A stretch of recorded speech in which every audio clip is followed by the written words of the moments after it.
नमस्कार. आजच्या या विश्लेषणात आपण एका खूपच इंटरेस्टिंग कोड्याबद्दल बोलणार आहोत.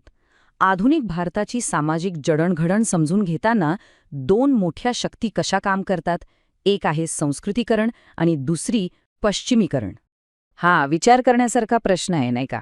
म्हणजे बघा, जर समाजातला प्रत्येक गट आपली स्थिती सुधारण्याचा प्रयत्न करतोय, वर चढायचा प्रयत्न करतोय, तर मग ही जी उच्च-नीचतेची रचना आहे ती टिकून तरी कशी राहते? चला, याच प्रश्नाचं उत्तर शोधत आजच्या आपल्या चर्चेला सुरुवात करूया. याचं सोपं उत्तर खरं तर या कल्पनेत दडलेलं आहे की प्रतिष्ठेचे जे निकष आहेत ना, ते कधीच स्थिर नसतात. ती एक चालती शिडी आहे, किंवा आपण असं म्हणू शकतो की ते सतत बदलणारे गोलपोस्ट्स आहेत. जसजसे काही गट वर चढण्याचा प्रयत्न करतात तसतशी ही शिडीच वर सरकते. ठीक आहे, तर मग या चालत्या शिडीला अधिक चांगल्या प्रकारे समजून घेण्यासाठी आपण आधी तिची पहिली म्हणजे पारंपरिक पायरी पाहूया. ही पहिली रणनीती म्हणजे संस्कृतीकरण. तर संस्कृतीकरण म्हणजे नेमकं काय? बघा, ही एक अंतर्गत प्रक्रिया आहे.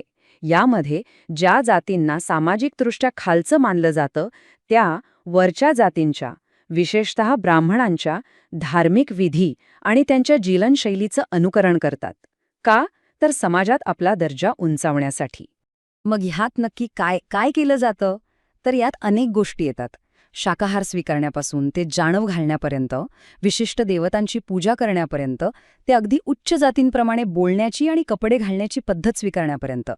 या सगळ्याच्या मागे उद्देश एकच असतो: समाजामध्ये अधिक सन्मान मिळवणे.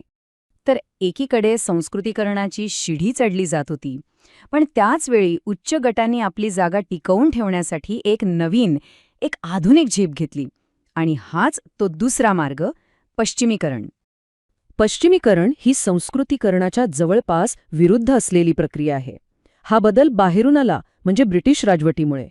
आणि यात फक्त राहणीमान बदललं नाही, तर तंत्रज्ञान, कायदे, शिक्षण आणि आपली विचार करण्याची पद्धत यातही खूप मोठे बदल झाले. या मार्गावर काय होतं तर इंग्रजी शिक्षण घेणं, शहरात जाऊन व्हाईट कॉलर नोकऱ्या करणं, शर्ट पॅन्टसारखे पाश्चात्य कपडे घालणं आणि एक सेक्युलर म्हणजे धर्मनिरपेक्ष जीवनशैली स्वीकारणं, यांसारख्या गोष्टी होत्या. हा प्रतिष्ठेचा एक पूर्णपणे नवीनच मार्ग होता. आता इथे बघा, दोन्ही प्रक्रियांची थेट तुलना किती छान केली आहे. संस्कृतीकरण हे आतून आलेलं आणि धार्मिक आहे, जे निम्न जातींनी सन्मान मिळवण्यासाठी स्वीकारलं. आणि याच्या अगदी उलट पश्चिमीकरण हे बाहेरून आलेलं आधुनिक आहे, जे उच्च जातींनी आपलं वेगळेपण आणि आपलं वर्चस्व टिकवण्यासाठी वापरलं. आणि इथेच खरी गंमत सुरू होते. कारण असं वाटू शकतं की या दोन प्रक्रिया पूर्णपणे वेगळ्या आहेत, पण तसं नाहीये. उलट त्यांचं एक खूप गुंतागुंतीचं इंटरेस्टिंग नातं आहे. तर मग पाहूया, जेव्हा या दोन शेड्या एकमेकांना छेदतात तेव्हा नेमकं काय घडतं. समाजशास्त्रज्ञ हॅरल्ड गोल्ड यांनी या गुंतागुंतीच्या प्रक्रियेचं अगदी सोप्या शब्दात वर्णन केलंय. ते काय म्हणतात की निम्न जाती संस्कृतीकरणाची शिडी चढून वर येतात, तर उच्च जाती पश्चिमीकरणाची शिडी वापरून स्वतःसाठी एक नवीन, अजून उंच पायरी तयार करतात. किती सोप्या शब्दात सगळं स्पष्ट होतंय. आणि हेच तर आपल्याला दाखवतं की ही सामाजिक उतरंड टिकून कशी राहते. पहिल्या टप्प्यात निम्न जाती वर चढतात, दुसऱ्या टप्प्यात उच्च जाती एक नवीन आणि त्याहून उंच पायरी तयार करतात. आणि परिणामी काय होतं तर उतरंड तशीच राहते, फक्त तिचं स्वरूप बदलतं. प्रतिष्ठेची भाषा बदलते, पण रचना नाही.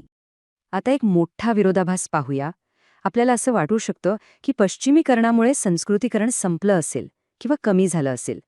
पण गंमत म्हणजे खरं तर पश्चिमीकरणामुळेच संस्कृतीकरणाला अनेकदा मदत झाली. कसं काय? तर बघा, रेल्वेमुळे तीर्थयात्रा सोपी झाली. छापखान्यामुळे धार्मिक ग्रंथ स्वस्तात सगळ्यांना उपलब्ध झाले. नवीन नोकऱ्यांमुळे जो पैसा आला त्यातून निम्न जातींनी मंदिरे बांधली, मोठे उत्सव साजरे केले. आणि टीव्हीमुळे तर रामायण महाभारतासारख्या कथा घराघरात पोहोचल्या. म्हणजे आधुनिक तंत्रज्ञानानेच पारंपरिक संस्कृतीचा प्रसार केला. ह्या सगळ्यामुळे झालं असं की उच्च जातींमध्ये एक प्रकारचं मानसिक आणि सांस्कृतिक द्वंद्व निर्माण झालं. म्हणजे एकाच वेळी दोन वेगवेगळ्या, अगदी विरुद्ध मूल्यांच्या जगात त्यांना वावरावं लागत होतं. आणि मग त्यांनी यावर एक तोडगा काढला. त्यांनी आपलं आयुष्य जणू काही दोन भागांत विभागून टाकलं. घरात म्हणजे खाजगी आयुष्यात ते पारंपरिक विधी आणि ब्राह्मणी मूल्य पाळायचे, पण बाहेरच्या जगात कामाच्या ठिकाणी ते पूर्णपणे आधुनिक आणि पाश्चात्य पद्धतीने वागायचे. सोप्या भाषेत सांगायचं तर आतून संस्कृतीकरण आणि बाहेरून पश्चिमीकरण. तर आत्तापर्यंत आपण या दोन प्रक्रिया आणि त्यांचं गुंतागुंतीचं नातं समजून घेतलं.